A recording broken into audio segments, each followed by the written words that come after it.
જય ભારત પ્રિય દર્શકો, હું Manoj Trivedi N English teacher. ફરીથી આપણે આ વિડીયોમાં સ્ટાન્ડર્ડ 6 to 9th જેમાં CBSE central board secondary education, તો CBSE જે સિલેબસ છે એની અંદર આપણે ઇંગ્લિશ સબ્જેક્ટ વર્ક ફોર્મ શીખીશું. તો ઇંગ્લિશ સબ્જેક્ટમાં જે ટેન્સીસ આવે છે અલગ અલગ પ્રકારના કાર્ડ, તો એ જે ટેન્સીસ છે simple present tense, simple past tense, present continuous tense, past continuous tense, future continuous tense, present perfect tense, past perfect tense, future perfect tense. તો આ જેટલા બધા ટેન્સીસ છે જે પૂછાય છે, તો એના માટે જે એક્ઝામમાં પેપર સ્ટાઇલ છે અને એની અંદર ક્વેશ્ચન હોય છે fill in the blanks with work forms. Work form એટલે ક્રિયાપદો. તો વર્ક ફોર્મ વડે ખાલી જગ્યા પૂરો. કૌંસમાં તમને વર્બ 1 આપેલું હોય છે જેને બેઝ વર્બ કહેવામાં આવે છે, અને આપણે જે બ્રેકેટમાં લખેલું હોય છે સિમ્પલ પાસ્ટ ટેન્સ કે પાસ્ટ પરફેક્ટ ટેન્સ કે પ્રેઝન્ટ પરફેક્ટ ટેન્સ, તો જે ટેન્સનું નામ હોય છે એ પ્રમાણે આપણે વર્બ યુઝ કરવાનું હોય છે. તો એના માટે મેં તમને અગાઉના વિડીયોમાં કહ્યું હતું કે દરેક વર્બના સેકન્ડ ફોર્મ, થર્ડ ફોર્મ એ બધા આવડવું જોઈએ. તો જે વર્બ ફોર્મ છે બેઝ વર્બ, તો બેઝ વર્બના પાસ્ટ ફોર્મ અને પાસ્ટ પાર્ટિસિપલ જેને કહેવાય વર્બ 2 અને વર્બ 3 એ આવડવો જોઈએ, અને દરેક ટેન્સની કન્સ્ટ્રક્શન આવડવી જરૂરી છે.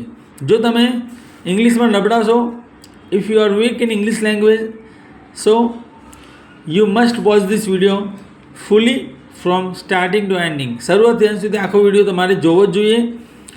આખો વિડીયો જોશો તમને ખ્યાલ આવશે કે મનોજ સરની મેથડ કેવી છે. And if you like this video, if you not about such videos, just don't stay away from subscribe my channel, and don't forget to share and subscribe. If you like this video, you must share and subscribe. જો તમે first time video જુઓ છો, if you are watching my video first time, if you are new audience on my YouTube channel, જો YouTube channel પર તમે નવા છો અને ફર્સ્ટ ટાઈમ મારી YouTube ચેનલ જુઓ છો, definitely you will get more videos. તમે વધુ વિડીયો પ્રાપ્ત કરશો જો તમે ચેનલ સબસ્ક્રાઈબ કરી હશે. તો ચેનલ સબસ્ક્રાઈબ કરો, જેના આધારે તમે આવનારા મારા દરેક ઇંગ્લિશને લગતા કોઈ પણ ટૉપિક જેની જાણકારી તમને મળતી રહેશે. તો આપણે શરૂ કરીશું. અહીંયા મેં લખ્યું છે CBSE fill in the blanks with verb forms. First sentence, yesterday a lightning dash upon a cow. બ્રેકેટમાં બીજો ફોલ. ફોલ એટલે પડી જવું, પડવું. અહીં તમે જોઈ શકો તો અહીં સિમ્પલ પાસ્ટ ટેન્સ વાપરવાનું છે.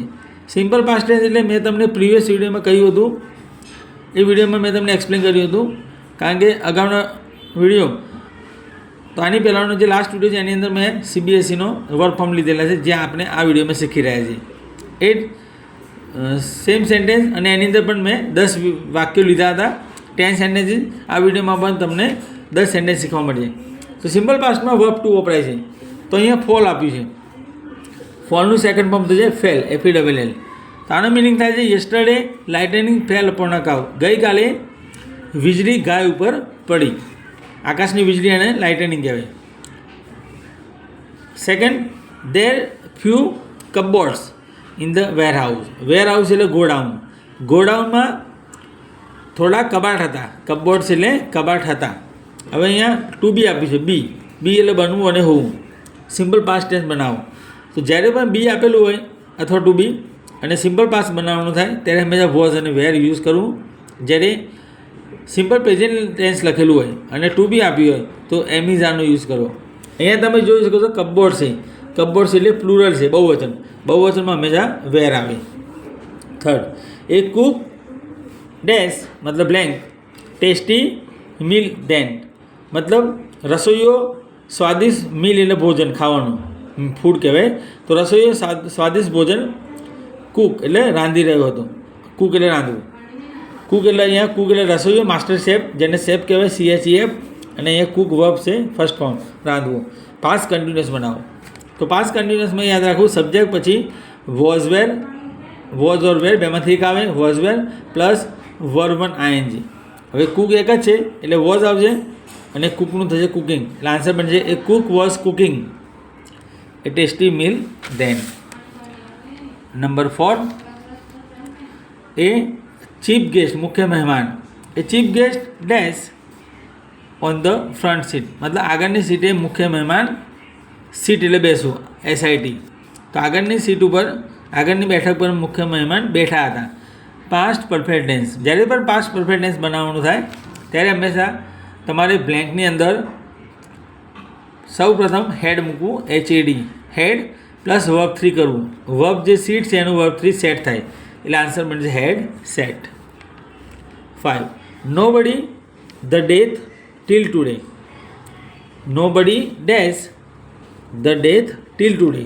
એસ્કેપ, એસ્કેપ એટલે છટકવું, પલાયન થવું. પ્રેઝન્ટ પરફેક્ટ ટેન્સ, પૂર્ણ વર્તમાનકાળ.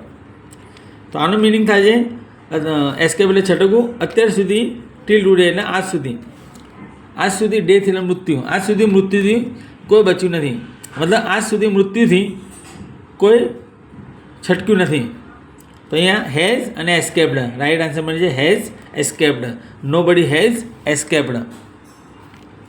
6, મિલ્કમેડ, દૂધવાળી અને કહેવાય મિલ્કમેડ. દૂધવાળી ખાલી જગ્યા મતલબ બ્લેન્ક.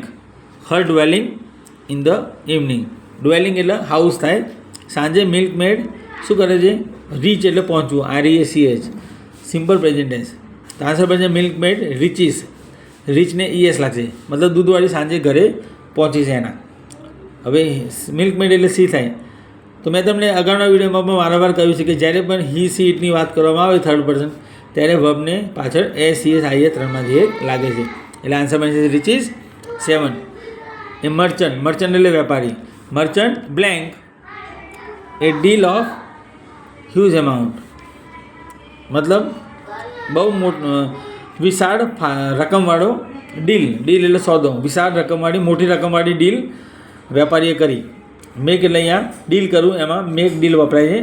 શું બનાવવાનું છે? સિમ્પલ પાસ્ટ ટેન્સ એટલે મેકનું થશે મેડ, MADE. 8, ફોગી, FOGEY. આ ફોગી એટલે વૃદ્ધ મહિલા થાય, old woman. A foggy dash for a helping hand for her. Helping hand એટલે મદદરૂપ.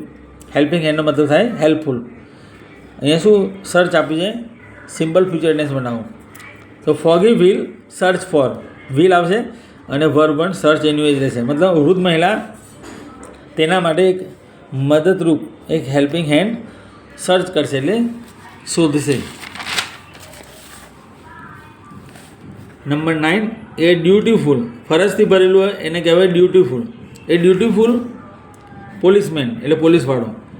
Dash blank a team of rogues. Team of rogues એટલે બદમાશોની ટુકડી.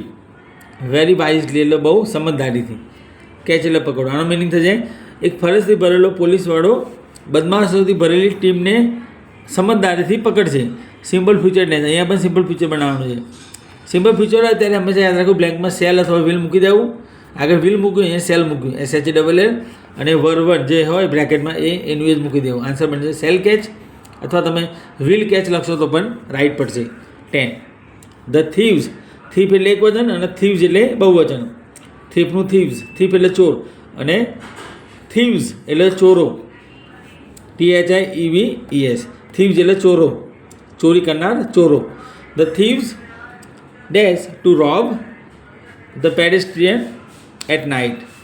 પેડેસ્ટ્રિયન એટલે એનો મતલબ થાય છે રસ્તા પર ચાલનાર રાહદારી. યાદ રાખજો, ફૂટ વોકર, પેડેસ્ટ્રિયન. હેચ એટલે પ્લાન બનાવવો, યોજના, હેચ. અને રોબ એટલે લૂંટવું. હેચ એટલે ઈંડા મૂકવા પણ થાય, ઈંડા સેવા, અને અહીંયા મિનિંગ છે પ્લાન બનાવવું. રોબ એટલે લૂંટવું, હેચ એટલે પ્લાન બનાવવું. શું બનાવવાનું છે? Simple present tense, simple present tense. તો તમે જોઈ શકો છો આનો મિનિંગ આ રીતે થાય છે: ચોરો રાત્રે રાહદારીઓને લૂંટવા પ્લાન બનાવશે, મતલબ પ્લાન કરે છે, આયોજન કરે છે. અહીંયા સિમ્પલ પ્રેઝન્ટ છે એટલે આયોજન કરે છે, પ્લાન કરે છે, પ્લાન બનાવશે નહીં. સિમ્પલ ફ્યુચર ટેન્સ હોય તો પ્લાન બનાવશે એવો મિનિંગ થાય. તો વિલ અને સેલ મૂકવું પડે, પણ અહીંયા તમે જોઈ શકો તો સિમ્પલ પ્રેઝન્ટ ટેન્સ આપ્યું છે. એટલે સિમ્પલ પ્રેઝન્ટ ટેન્સ હોય અને સબ્જેક્ટ જો I, V, U તે હોય તો એનું રહેશે વર્બ 1. અને જો સબ્જેક્ટ હી સી ઇટ હોય, સપોઝ એ થીફની જગ્યાએ થીફ આવેલું હોય, થીફ, THIEF, તો થીફ એટલે ચોર થાય. તો અહીંયા વર્બની પાછળ ES લાગે, હેચીસ થાય, HATCH, કારણ કે લાસ્ટમાં CH આપ્યું છે એટલે ES લાગે. પણ અહીંયા બહુ વચન છે થીવ્સ, એટલે આ સબ્જેક્ટ ધ્યેયમાં આવે. બહુવચનમાં શું વપરાય એના માટે ધ્યેય, આપણા માટે તેઓ થયા ધ્યેય. તો ધ્યેય સમજીને આપણે એનું એ રાખવાનું. આઈ વી યુ તે સાથે વર્બ 1 બેઝ વર્બ એનું એ જ રહેશે. એટલે આનો મિનિંગ થશે the thieves hatch to rob the pedestrians at night. ચોરો રાત્રે રાહદારીઓને લૂંટવા આયોજન કરે છે, મતલબ પ્લાન કરે છે. સો પ્રિય દર્શકો, આ રીતે મેં તમને આ વિડીયોમાં જે સીબીએસઈ પેપર સ્ટાઇલમાં ઇંગ્લિશમાં જે વર્ક ફોર્મ પૂછાય છે એના વિશે એક્સપ્લેનેશન આપ્યું. જો વિડીયો પસંદ આવ્યો હોય તો ડેફિનેટલી તમે લાઈક કરો, શેર કરો, અને જે લોકોને નોટિફિકેશન નથી મળતી so inform them, tell them to subscribe my channel and just watch all the videos from starting to ending with your pleasure and satisfaction. So once again, keep waiting for the next video.